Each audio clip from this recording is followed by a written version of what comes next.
So at Inkhouse, we love talking to smart people and thinking about the future of PR, specifically how traditional PR channels like earned media and owned content channels and emerging digital platforms come together to tell client stories that reach their key audiences in a way that's going to inspire some sort of action.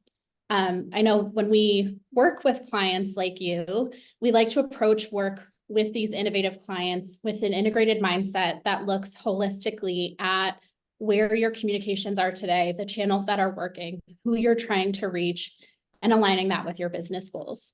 I've been lucky enough to work with you, Meg Ryan, and you've been an excellent partner to our team in optimizing and strengthening marketing and communications across earned, owned, paid, and shared channels. And so today I would love to talk about our collaboration as well as the state of the industry and where we're kind of going at the intersection of PR and marketing. I am Rachael Durant. I'm the Director of Integrated PR Strategy here at Inkhouse, and I focus a lot on crafting a centralized story and message and helping my clients distribute that message in a way that makes the most sense for them. So we'll dig in. And first, Meg, I would love if you could just give a quick background on your experience and how you came to be a marketing leader. Yes, thank you, Rachael. I'm very excited to chat through this with you today. So it's been actually a very short tenure kind of on the marketing side. So I've, over the past really 10 months, grown into the just go-to-market world overall, overseeing our marketing operations, sales enablement, and also analytics team. And as I moved into this role, the piece for me was really how do we consistently drive our just messaging and processes from the start of the funnel all the way down to a closed deal, meaning we have a new customer. And what does that evolution look like? And how do we do it, as quickly and fiscally responsibly as possible, just knowing we're going through this change. And so it's been a great, really partnership for me and just learning not only best practices, but having a partner that really does understand the market and our aligned goals, that we've been able to grow through this together and really understand how to work best in order to give the best ROI, not only to us, but to our customers as well. I'd like to dig in a little bit there. You talked about how through your work, you're tasked with growing this B2B pipeline, including enterprise sales. And I also know that in this particular case, you're competing in an industry that is well established, is pretty saturated as well. So what benefits have you seen hiring one integrated PR firm versus working with several different vendors or agencies for your go-to-market and to strengthen your go-to-market plan? Yeah, really, given that saturated market for us, we really needed to understand and come up with what would differentiate us from our competition and give us that edge. Why would you pick us? And so having that really consistent value proposition and messaging resonate across all of our marketing channels and making sure it was clear what we brought to the table, having this partner that with us could not only understand what we should then be focusing at the top of the funnel from the PR messaging, but then how do we pull that messaging through to any content that we're distributing or down into even what our sellers are selling from a pitch deck level. And so having one partner that could really do that research, understand what is happening in the industry, what are competitors doing, not only lifted the burden off of us internally, but just gave us this very sound strategy that we felt confident in, that the appropriate market research was done, and that a firm such as yours has really done that testing and knows what channels to put resources to or put money towards in order to help you get everything you need across the top of funnel, middle funnel, and bottom funnel to help grow the B2B pipeline and sales. Awesome. And I think you touched on a really important point in this evolution that we're facing as not only a public relations agency and working in the public relations world, but also marketing and sales, I think, are in a rapid evolution constantly, not only because of technology, but shifting attitudes and behaviors and places where people get information. And so one of the things that I've been really heartened by is the breaking down of silos, right? Like, I think it used to be PR did one thing and then you handed it off, and marketing did one thing and then they handed it off, and then sales did their thing. And that's different today. At least I'm seeing that that's different. Do you think that there's a common misconception about, specifically on the marketing and PR side, how they intersect and how they work together?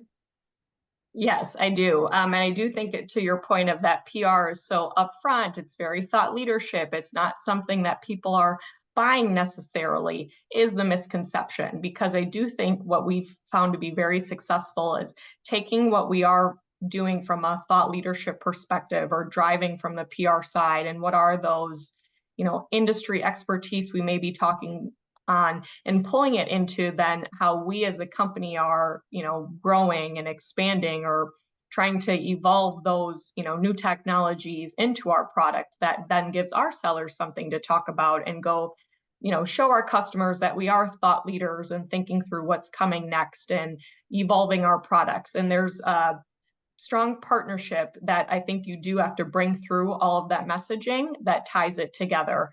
Sellers today can't just say, hey, here's our product and it does feature 1, 2, 3. Like, that's something people can go find on the internet. They would have no reason to come talk to you. And so you have to find those things that turns it into more this value selling, and taking that value from what you are doing at top of funnel and the PR, and pulling that messaging through is really powerful in us connecting with our clients and seeing us as just a partner rather than a vendor.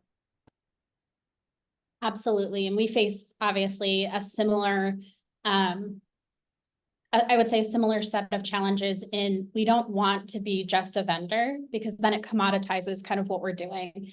And instead, I think you have the best ideas creatively and strategically when you're working in partnership with people who come from different backgrounds.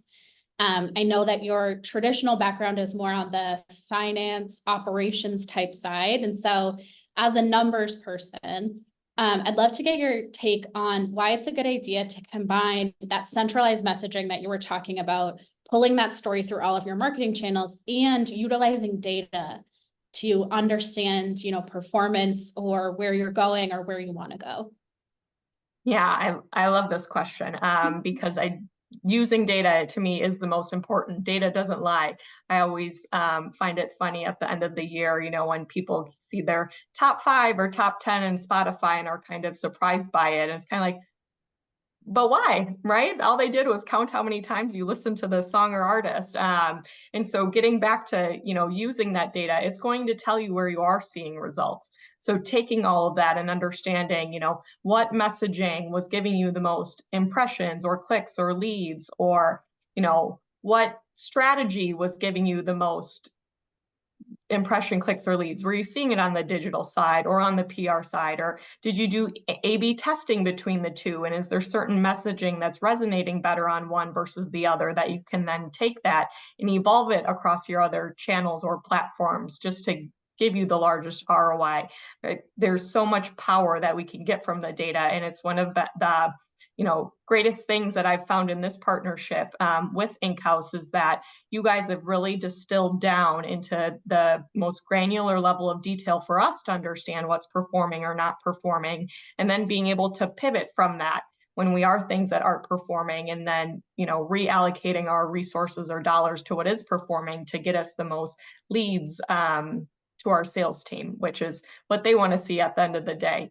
Showing them some of the data around impressions and clicks, although interesting, they want to know, like, who can I go talk to next? And that is something that through this data, we've really strengthened what our ROI is across our different platforms and where we should be investing in order to get the most leads for our sellers. Absolutely. I am a statistics nerd at heart. It was one of my favorite classes in school. So I love being able to look at data and look at it in a bunch of different ways, like you talked about. And it was something that really surprised me, I think, starting to work in this field, is how often people aren't doing that in a PR and marketing sense. And I think that there is so much that you can learn from it, and so many tools out there that you can use to get really good insights. And that analysis is what takes it from, just executing on things that you think will work in theory to really optimizing what it is that you're doing to make a real impact a result. So along those lines, Meg, knowing that you were kind of newer to marketing leadership when we started working together, was there something that surprised you most about working from an integrated PR mindset in your work with Inkhouse? Yeah, it definitely was, one of the first pitches that you guys gave us on doing this combined approach was showing us everything you could do to support us through the funnel, from top of the funnel all the way down to bottom of funnel and the insights from that. And seeing that pulled together, not only strategically, but also how you were going to execute it, we were sold from the get-go. There was, no question in our mind that you guys didn't have the understanding and the skill to know if we do this at the top of the funnel, here's how we'll carry it through to the middle and then get us to the bottom.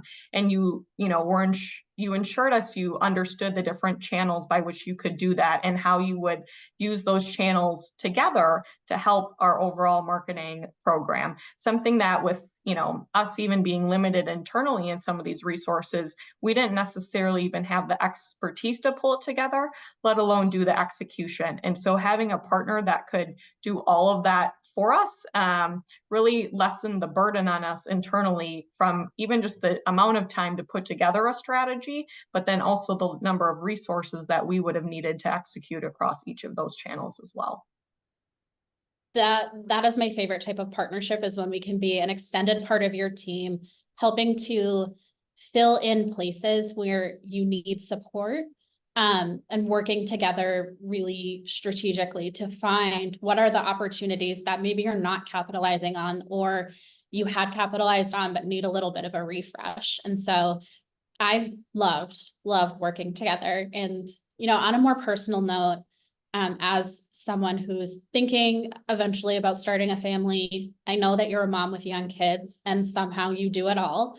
And I know that it's not always easy, especially as you're trying to grow your career, to kind of balance all of those things together. So I was wondering if you had any advice for women who are in your positioning, particularly in this type of industry that we know is majority women, and a lot of people who might find themselves in this situation. So what piece of advice would you give them for being able to be superwoman like you are? Thank you. I appreciate that, Rachel. The big thing for me is time is limited, both on the professional side and the personal side. And I want to be in two places at once, at all times of the day, and really make sure I'm there when I'm there. And so finding that balance is, I think, one of the common things. But for me, what's really been something that I've pushed for and drove and has made a big difference is just be ready to make the decision, right? Like, we spend all this time sometimes doing the analysis or thinking about it. Just make the decision, own it. Not only does that show kind of where your knowledge is and where you feel power and being that decision maker, but it also just expedites getting to those results. And if it was then you realize the wrong decision, that's okay, but you made one, you learned from it, and then you can make that new decision. And I find that both career wise, that keeps me focused and keeps me growing at work, and gives me that time. But even at home, I will tell you, we have kind of given up on vegetables for this period of time with my 5-year-old, because he's not going to eat them. And that's okay. I'm not going to push it anymore at this point. We'll find sneaky ways to get in there. But again, another decision, right? Like, why am I sitting here trying to lose this battle, either at work or at home, when at the end of the day, I know we'll get there. So let's make the decision and figure out what works for us and then move on, and gives us the time for, the fun things that we want to do, both professionally and personally. That's a lovely answer. And I definitely don't envy you trying to get a 5-year-old to eat vegetables. It does not sound like as much fun as we get to have sometimes at work. So rooting for you that changes soon. Thank you again for your time. But before we wrap everything up, I'd love to just kind of give you the floor if there's anything else you'd like to add or anything else on your mind. Yeah, I will say, because I was new to this, it was such a relief finding a partner in Inkhouse that was willing to be supportive and help us through it. It was never working with you guys, oh, well, that's not in scope. That's not, part of our retainer or contract with you, you have been more than open, you and the entire team, in supporting us through this change that we're going through and figuring out what our strategy is and where we should be investing in marketing. And me and the entire team appreciate that. And it's really been a relief to us in finding a partner that was willing to support us in this way. Back at you. I know I said it at the top, but you've been just an incredible partner to work with, to chat with. I know we've had a lot of really great conversations that have helped move our program forward, and also gives me a new way to think about things. So it goes both ways. And again, thank you for your time and your leadership, Meg. I'm really looking forward to continuing to follow your journey and continue us talking about the future of B2B communication. Very exciting topic. And also thank you to anybody who tuned in and watched, and I encourage you to follow Inkhouse for more insights and strategies on integrating PR and digital content.